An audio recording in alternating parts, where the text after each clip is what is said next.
we're asked to expand this logarithm, and we've got several different parts to it.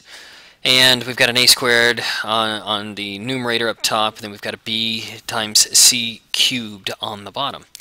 So let's look at it. We're going to use a couple different laws of logarithms here in order to expand this one. So let's look at this, and these rules apply whether it's this one's a log base 8, it will apply. If it's a log base 5, it will apply. If it's a natural log, it will apply. If it's a log base 10, any of those, all these rules apply to each scenario. So let's kind of go through it now.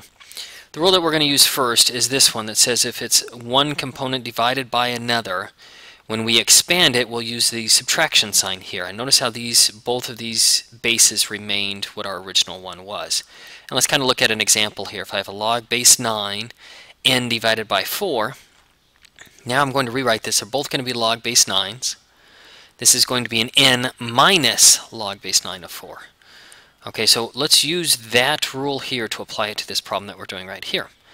And this problem is an a squared minus b, it's divided by b c cubed. So see how the b and the c cubed are both on bottom, so we're both going to have a subtraction sign in front of them. So I'm going to rewrite this one, and you'll notice I keep the log base 8. I kept that 8 from right here. That was our original one. So log base 8, a squared, and then the subtraction sign. It's a subtraction because this b is on the denominator. It's on the bottom. So we keep that subtraction sign there. Here we have a subtraction sign here as well because c is on the bottom as well. So basically, if it's on the bottom there, it's going to have a subtraction sign in front of it. And notice how I did not change any of their exponents. B, the exponent on b is 1. It still remains 1. C is c cubed, and a is a squared. Okay, we're not quite done with it yet, though. Now, the next step is to get rid of these exponents. Here's our rule for this. It states that whatever our exponent is here, we can move it to the front. In this case, we're going to move this b. We'll move around to the front. And let's look at an example, but let's look at one that is a natural log. So we've got this one, natural log of p cubed, and again, the rules apply whether it's a log base 10 and log base anything really, and this one's just a log base e, the number e, so it's a natural log, so same rules apply.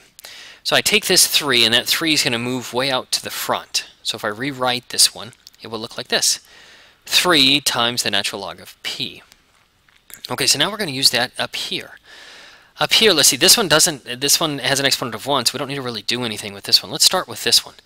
I've got an a squared, so that 2 we're going to have to move out in front. Okay, this one we don't really need to mess with at all. And this one over here, I've got c cubed. That exponent of 3 will need to be moved out to the front as well.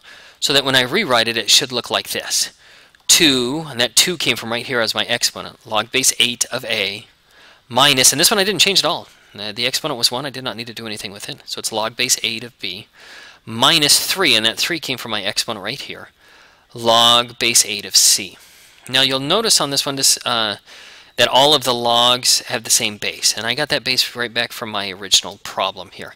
Now again, the same rules apply whether it's a natural logarithm or it's a log base 8 or whatever base it is.